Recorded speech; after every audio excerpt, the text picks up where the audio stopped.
Émotionnellement, je peux comprendre les peines de cette femme, mais aller jusqu'à monter des faux dossiers et des fausses accusations contre son ex-mari, de surcroît qui est le père de ses enfants, je crois que c'est pas gai. J'ai pas aimé. Georges Nama. Est-ce que vous le connaissez réellement? Est-ce que vous savez qui est cet homme? Connaissez-vous l'origine de cette haine viscérale qu'il a contre les hommes de Dieu? Cet homme est un malade mental. C'est un déséquilibré psychique. Je vous raconte son histoire. Cet homme a été violé par un certain prêtre quand il était jeune. C'est pourquoi, quand vous l'écoutez attentivement et avec beaucoup de discernement, vous comprenez que ce n'est pas l'Esprit de Dieu qui est à l'origine des sorties qu'il fait sur les réseaux sociaux. C'est un malade mental, un déséquilibré psychique. C'est quelqu'un qui est infecté moralement et psychologiquement. Je vous raconte et je vous le dis aujourd'hui, cette vérité concernant cet homme.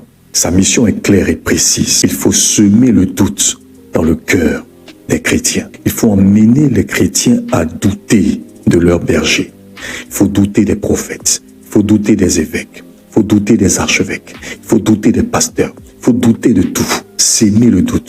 Souvenez-vous de la conversation entre Ève et le serpent dans le jardin d'Éden. Il a dit, Dieu a-t-il réellement dit? L'objectif du diable à travers Satan TV, c'est de semer le doute dans le cœur des chrétiens. Méfiez-vous de cet homme et faites attention. Personnellement, je ne connais pas le révérend Zawi, mais en suivant cette affaire de près, je comprends que il ne se bat pas contre son ex-épouse.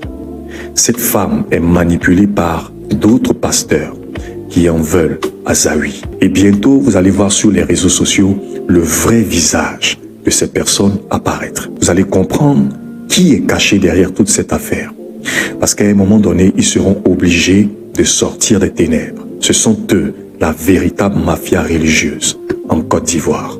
C'est une honte pour le corps de Christ en Côte d'Ivoire. C'est une honte pour l'église évangélique de tuer ses propres héros. Pourquoi tant de méchanceté, tant d'acharnement contre la vie d'une seule personne? Nos cœurs sont malveillants, méchants et tortueux. J'ai honte de nos attitudes, honte de notre méchanceté. Que voulez-vous faire exactement à votre frère Zawi? Zawi est notre frère, notre collègue. On peut tout lui reprocher, mais reconnaissons au moins qu'il se bat pour l'évangile. Comme l'adage le dit, même si tu n'aimes pas le chien, reconnais au moins qu'il a les dents blanches. Pour ma part, nous continuons de suivre cette affaire avec beaucoup d'intérêt. Cet homme est un héros.